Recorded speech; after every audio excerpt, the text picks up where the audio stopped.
Hello friends, welcome back to Pragati Mantra classes. My name is Shivangi Agarwal. तो student, जैसा कि first part में हम लोगों ने अपना जो कॉमन पार्ट था जीके का वो कवर अप कर लिया था। अब हम लेकर आए हैं मैथ्स का पार्ट। और ये जो मेरे पास सीरीज़ है ये बी सीरीज़ है, तो आप इसके अकॉर्डिंग अपने आंसर्स को मैच करते जाइएगा। और आई होप आप सभी का एग्जाम बहुत अच्छा गया होगा। चलिए आंसर्स मैच करते हैं फटाफट से। तो सबसे पहला जो आपके मैथ्स पोर्शन से क्वेश्चन पूछा गया था 111 में कि एक पर्सन है जिसने कि अपने आर्टिकल के प्राइस को 30% ज़्यादा रखा हुआ है और फिर वो उस पर 30% का डिस्काउंट देता है प्रिंटेड प्राइस पर, तो उसको प्रॉफिट या लॉस क्या होगा इसमें। तो इसमें जो होगा उसको वो है हमारे पास लॉस हो जाएगा उसको 9% का, यानी कि जो ऑप्शन नंबर है हमारे पास लॉस 9%, ये हो जाता है एकदम करेक्ट ऑप्शन नंबर 3। इसके बाद हमसे पूछा गया है कि हमारे पास एक एल्जेब्रिक एक्सप्रेशन दिया हुआ था x माइनस ए एक्स माइनस बी, तो अगर हम इन सबको मल्टीप्लाई करेंगे तो डिग्री कितनी बनेगी। तो देखिए ए से लेके जेड तक 26 अल्फ़ाबेट्स होते हैं, तो जो डिग्री बनेगी वो बनेगी 26। इसके बाद अब हम चलते हैं क्वेश्चन नंबर 113 पर। तो 113 में हमसे पूछा गया है कि अल्फा और बीटा हमें एक इक्वेशन के रूट्स दिए हुए हैं और अल्फा बाई टू बीटा हमें दूसरी इक्वेशन के रूट्स दिए हुए हैं। तो हमसे आर की वैल्यू पूछी गई थी यहाँ पर। तो जो आर की वैल्यू बनेगी हमारे पास वो बनेगी 2/9 2p minus Q 2q minus P, यानी कि ऑप्शन नंबर जो 4 है वो हो जाता है एकदम करेक्ट। चलिए 114 की तरफ चलते हैं और 114 में हमसे पूछा गया है मैक्सिमम वैल्यू। तो इसकी जो मैक्सिमम वैल्यू बनेगी students 3 cos theta sin theta की वो बनेगी 0, यानी कि ऑप्शन नंबर 3 हो जाता है एकदम करेक्ट। अब हमें पूछा गया था यहाँ पे एक हमें टेबल दी हुई है और हमसे पूछा गया है कि अगर 20 से लेकर 30 तक की P है और 40 से लेकर 50 तक की Q है, तो हमसे इन दोनों का डिफरेंस पूछा गया था। तो इन दोनों का जो डिफरेंस बनेगा वो बनेगा स्टूडेंट्स 1, यानी कि जो ऑप्शन नंबर है 2 वो हो जाता है एकदम करेक्ट। अब हमें करना था 116। तो 116 में हमसे बोला गया था कि हमारे पास नेगेटिव रूट्स हैं क्वाड्रेटिक इक्वेशन के जो कि रेशो में है 2:3। तो हमसे p की वैल्यू पूछी गई थी, तो जो p की वैल्यू आएगी सॉल्व करने के बाद वो बनेगी -15, यानी कि ऑप्शन नंबर जो 1 है वो हो जाता है एकदम करेक्ट। इसके बाद 117 में हमसे पूछा गया था कि हमारे पास अगर अर्थमेटिक मीन और ज्योमेट्रिक मीन इक्वल हो जाएं ए और बी नंबर्स के लिए, तो हमारा रिलेशन बताना था। ये जो रिलेशन बनेगा ये बनेगा a plus B is equal to under root में ए बी, यानी कि ऑप्शन नंबर 1। फिर हम चलते हैं 118 की तरफ। तो इसमें स्टूडेंट्स अभी थोड़ा सा डाउट है 3 या 4 में से, तो देखेंगे इसको अभी आगे आने वाले में टाइम में, तो आपको कमेंट सेक्शन में ही इसका जो आंसर है वो पिन कर दिया जाएगा। 119 की तरफ चलते हैं और 119 में हमसे पूछा गया था कि अगर हम 2 सिक्कों को फेंकते हैं तो हेड्स नहीं आने चाहिए हमारे पास, तो उसकी प्रोबेबिलिटी क्या होगी। तो उसकी प्रोबेबिलिटी होगी 1/4, क्योंकि टीटी वाला जो केस बनेगा उसमें एक भी हेड्स हमारे पास नहीं आएगा। तो ऑप्शन नंबर जो 1 है वो हो चुका है एकदम करेक्ट। इसके बाद हमसे पूछा गया है कि अगर एन की वैल्यू इनमें से 0 से 1 तक लाई करती है तो इनमें से कौन सा सत्य नहीं है।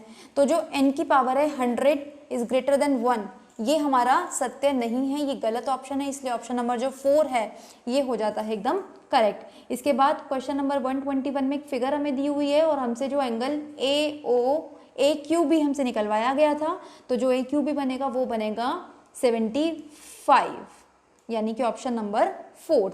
अब हम चलते हैं 122 की तरफ और पूछा गया है फिर से प्रोबेबिलिटी का क्वेश्चन आ गया है कि हमारे पास 4 से ज़्यादा आने की जो प्रोबेबिलिटी है 1/3 थी, तो 4 आने की या 4 से कम आने की प्रोबेबिलिटी, इसमें सिर्फ आपको इसको 1 में से माइनस करना था। 1 में से माइनस करके 2/3 बन जाएगा हमारा आंसर, यानी कि ऑप्शन नंबर जो 1 है वो हो जाता है एकदम करेक्ट। अब हम चलते हैं क्वेश्चन नंबर 123 की तरफ। 123 में हमसे पूछा गया है कि एक सेमी सर्कल है जिसकी की रेडियस 3 सेंटीमीटर है, तो इसमें लार्जेस्ट ट्राइंगल कितने का आ सकता है। तो इसमें जो आ सकता है वो है हमारे पास 9 सेंटीमीटर स्क्वायर, यानी कि जो ऑप्शन नंबर है हमारे पास 2 वो हो जाता है एकदम करेक्ट। तो चलिए अब हम चलते हैं अपने क्वेश्चन नंबर 124 की तरफ। और ये जो क्वेश्चन है स्टूडेंट्स इसको अभी थोड़ा हम डाउट में रखेंगे, तो इसके बाद सीधा हम चलते हैं 125 की तरफ। 125 में आपसे पूछा गया था 23.43 जिसके ऊपर बार है, इसको आपको P/Q की फॉर्म में लिखना था। तो जो P/Q फॉर्म बनेगी वो बनेगी 2320.99, यानी कि ऑप्शन नंबर 3। अब हम चलते हैं 126 की तरफ। यहाँ पे आपसे पूछा गया है कि जो a2n² + 2 इसके कितने सॉल्यूशंस होंगे, रियल सॉल्यूशन कितने होंगे, तो ये थे इसकी 0, यानी कि ऑप्शन नंबर 4। अब हम चलते हैं 127 की तरफ। यहाँ पे आपसे पूछा गया था, रिलेशन दिया हुआ था कि दो कोसेंट्रिक सर्कल की जो डिफरेंस है रेडियस का वो 2 है। अगर हम इनको एक्सटर्नली टच करवाते हैं तो दोनों के जो बीच की डिस्टेंस है वो है 8। यहाँ से आपकी 2 इक्वेशंस बनती है और आंसर आपके आ जाता है 5, यानी कि ऑप्शन नंबर 3। अब हम चलते हैं क्वेश्चन नंबर 128 की तरफ, और यहाँ पे आपसे पूछा गया था कि x की पावर 3n y की power 3n is divisible by x plus Y. तो कंडीशन बतानी थी, तो ये जो कंडीशन बनेगी n is only odd integer, यानी कि ऑप्शन नंबर 3। अब हम चलते हैं अपने क्वेश्चन नंबर 129 की तरफ, और यहाँ पे आपसे पूछा गया है नंबर ऑफ रियल सॉल्यूशंस। तो जो नंबर ऑफ रियल सॉल्यूशन है वो है 0, यानी कि ऑप्शन नंबर 2। अब हम चलते हैं इसके बाद क्वेश्चन नंबर 130 की तरफ। यहाँ पे आपको दिया हुआ था कि x माइनस वाई और y माइनस 2x इसके फैक्टर है, तो बस यहाँ से आपको वैल्यूज़ पुट करनी थी, x is equal to Y, y is equal to 2x। जब आप 2 बार पुट करोगे तो 2 इक्वेशन आ जाएंगी, जब आप सॉल्व करोगे तो आंसर बनेगा लेमडा की वैल्यू 11/4 और म्यू की वैल्यू आपकी बनेगी यहाँ पर माइनस का 3/4, यानी कि जो ऑप्शन नंबर है आपके पास 3 वो हो जाता है एकदम करेक्ट। इसके बाद अब हम चलते हैं अपने क्वेश्चन नंबर 131 की तरफ। यहाँ पे आपको जो शेडेड पोर्शन दिया हुआ है इसका एरिया बताना था। तो जो इसका एरिया आएगा सॉल्व करने के बाद कैसे निकालना था, पहले आप सेक्टर का एरिया निकालोगे, सेक्टर के एरिया में से इस ट्राइंगल के एरिया को माइनस कर दोगे तो आंसर आ जाएगा, और ये बनेगा 21 ब्रैकेट में 88 21√3 सेंटीमीटर स्क्वायर, यानी कि ऑप्शन नंबर 2। इसके बाद हम चलते हैं अपने क्वेश्चन नंबर 132 की तरफ। 132 में हमसे बोला गया है पी और क्यू की वैल्यू फाइंड करनी है, जबकि ये जो हमारे पास पॉलिनोमियल है ये x माइनस 1 और x प्लस 1 से पूरी तरीके से डिविजिबल है। तो यहाँ पे जो वैल्यू बनेगी ये बनेगी p की वैल्यू 2 और q की वैल्यू 1, यानी कि ऑप्शन नंबर 2। अब हम चलते हैं क्वेश्चन नंबर 133 की तरफ। यहाँ पे आपसे रेशो पूछा गया था, जबकि एक एम्प्लॉयर ने अपने एम्प्लॉयज़ की संख्या घटा के 10 से 9 कर दी और उनकी जो वेजेस थी उनको 11 से बढ़ाकर 12 कर दिया गया। तो एक्सपेंडिचर का रेशो बताना था, तो ये बनेगा 55:54, यानी कि ऑप्शन नंबर 2। अब हम चलते हैं क्वेश्चन नंबर 134 की तरफ। यहाँ पे आपको a plus B, B plus C और c प्लस ए का रेशो दिया हुआ था, और आपसे a प्लस बी प्लस सी का रेशो पूछा गया था, जबकि हमें दिया हुआ है कि जो a प्लस बी प्लस सी है वो 14 है। तो जो रेशो आएगा ये आएगा 3:7:4, यानी कि ऑप्शन नंबर 2।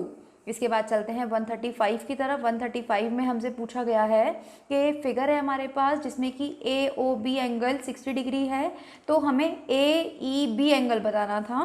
तो इसमें हमें क्या लगाना था, एक तरह से स्टूडेंट्स हमें इसमें एक प्रॉपर्टी लगानी थी कि जो सेंटर पे एंगल बनता है वो हमारे पास बाकी का डबल होता है, वहाँ से फिर हमें साइक्लिक कोऑर्डिनेटर की प्रॉपर्टी लगानी थी और आंसर बनेगा 150, यानी कि ऑप्शन नंबर 3। अब हम चलते हैं क्वेश्चन नंबर 136 की तरफ। यहाँ पे हमसे पूछा गया है कि हमें रेशो बताना है इन सर्कल का और सरकम सर्कल का स्क्वायर के अंदर, तो ये होता है 1:2, यानी कि ऑप्शन नंबर 2। अब हम चलते हैं 137 की तरफ। यहाँ पे हमसे पूछा गया है परसेंटेज ऑफ स्टूडेंट जिन्होंने कि 10 से ज़्यादा और 40 से कम मार्क्स स्कोर किए हैं, तो जो इसका आंसर बनेगा वो बनेगा 65।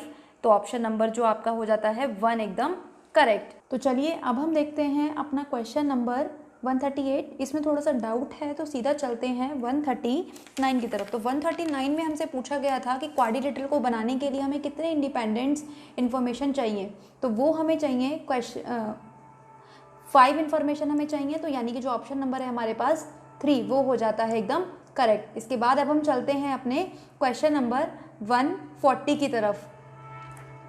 तो 140 में हमसे पूछा गया था कि इनमें से लार्जेस्ट नंबर कौन सा है, तो जो लार्जेस्ट नंबर है वो बनेगा अंडर रूट में 0.9, यानी कि जो ऑप्शन नंबर 4 है वो हो जाता है एकदम करेक्ट। इसके बाद 141 आपसे पूछा गया है कि रियल रूट्स का सम बताना है, तो वो बनेगा 0, यानी कि जो ऑप्शन नंबर 1 है वो हो जाता है एकदम करेक्ट। इसके बाद 142 की तरफ चलते हैं। आपसे इस एक्सप्रेशन का मैक्सिमम वैल्यू पूछा गया था, तो ये बनेगा 2√5 + 3, यानी कि ऑप्शन नंबर 1।